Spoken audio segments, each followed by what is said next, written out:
పట్టభద్రుల ఎమ్మెల్సీ ఎన్నికలు సజావుగా సాగుతున్నాయని వరంగల్ జిల్లా కలెక్టర్ ప్రావీణ్య చెప్పారు.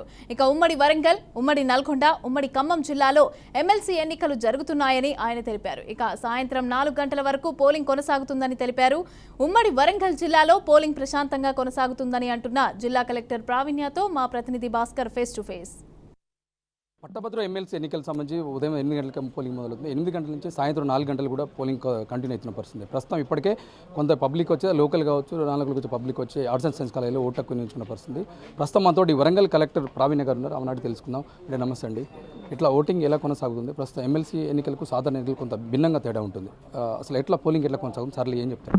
సో ఎమ్మెల్సీ ఎన్నికల్లో మనకి ఓట్ టైమింగ్ అనేది కూడా కొంచెం డిఫరెంట్ ఉంటుంది. 8 AM to 4 PM ఉంది. అండ్ సెకండ్లీ ఇది ఈవీఎం పేపర్ కాదు, బ్యాలెట్ పేపర్ మీద ఉన్న ఎలక్షన్. అండ్ దీంట్లో కూడా చూస్ చేసుకునేది మనం ప్రిఫరెన్షియల్ సిస్టంలో చూస్ చేసుకోవాలి. కాబట్టి అందరూ కూడా వచ్చి మేము ఇచ్చిన పర్పుల్ పెన్తోనే ఆ సీక్వెన్స్ అనేది మెన్షన్ చేసి బ్యాలెట్ బాక్స్లో ఆ బ్యాలెట్ పేపర్ డ్రాప్ చేయాల్సి ఉంటుంది. మేడం, సాధారణ ఎన్నికలకు ఎమ్మెల్సీ పట్టభద్రుల ఎన్నికలు కూడా దీంట్లో చాలా మంది డిగ్రీ కంప్లీట్ అయిన వాళ్ళు ఓటు హక్కు వినియోగించుకోవాల్సి ఉంటుంది. జనరల్గా అర్బన్ పీపుల్స్ ఇచ్చే వరకు చాలా పర్సెంటేజ్ పోలింగ్ పర్సెంట్ తక్కువ ఉంది. ఆ ఓటు అప్లై చేసుకొని చాలా తక్కువ ఉంటుంది. నిజంగా ప్రభుత్వాలు కావచ్చు, ఎలక్షన్ కమిషన్ అనేక ఆదేశాలు జారీ చేస్తున్నారు. అసలు దీన్ని పబ్లిక్ ఎవరు పట్టించుకోవట్లేదు. చదువుకున్న వాళ్ళు కూడా అదే పరిస్థితి. అసలు దీనికి ఏం చెప్తారు మేడం? సో రీసెంట్గా హెచ్ఓపీ ఎలక్షన్స్లో చాలామంది పబ్లిక్ ముందుకొచ్చి ఓటేశారు. ఫస్ట్ టైం ఓటర్స్ కూడా చాలామంది వచ్చారు. అర్బన్లో కూడా చాలా వరకు పెరిగింది.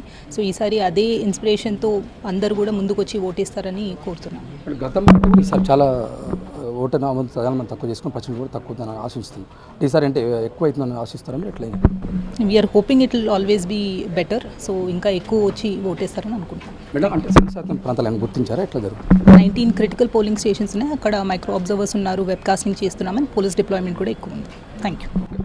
ఓవరాల్గా చూస్తుంటే ఉమ్మడి వరంగల్ జిల్లా సంబంధించి సజావుగా పోలింగ్ కొనసాగుతుంది. పోలింగ్ సంబంధించి విషయాలు అంటే నార్మల్ ఎలక్షన్స్, జనరల్ ఎలక్షన్కు దీనికి పోలెట్ అది ఉంటుంది. ఆ పోలెట్ బాక్స్ ఉంది, బ్యాంక్ సంబంధించి పోలెట్ పేపర్ ఉంది. దానికి మా సాధారణ అయితే ఈవీఎం మిషన్స్ ఉంటాయి. దీనికి అట్లా కాదు, బ్యాలెట్ బాక్స్ ఉంది. దానిలో క్షుణ్ణంగా చూసిన తర్వాత ఓటు వేయించుకుంటుంది. గతంలో కంటే సాధారణ ఎన్నికలు కూడా అర్బన్ పీపుల్స్కు చాలా తక్కువ మంది వేయించుకుంటారు. ఈసారి ఎమ్మెల్సీ ఎన్నికలు కూడా కొంత మెరుగవుతుందని చెప్పేసి ఇటు ఎలక్షన్ కమిషన్ కావచ్చు, జిల్లా కలెక్టర్లు కావచ్చు పూర్తిస్థాయిలో విశ్వాసం వ్యక్తం చేసిన పరిస్థితి. ఇప్పటికైతే కొన్ని సంస్థాత్మక ప్రాంతాలు గుర్తించారు. అక్కడ కూడా ఎలాంటి అవాంఛనీయ సంఘటనలు జరగకుండా ఇటు జిల్లాధికారులు కావచ్చు, ఆ పోలీసు బందోబస్తు కావచ్చు, పూర్తి స్థాయిలో పోలింగ్ కేంద్రాల్లో 144 సెక్షన్ కంటిన్యూ అవుతుంది. పూర్తిగా ఎక్కడ కూడా సజావుగా ఓటు హక్కు వినియోగించుకునే విధంగా అన్ని ఏర్పాట్లు చేసిన పరిస్థితి. ఇది వరంగల్ సంబంధించిన విడిజనలిస్ట్ రామ్తో భాస్కర్, బీఆర్కే న్యూస్, వరంగల్. పట్టభద్రుల ఎమ్మెల్సీ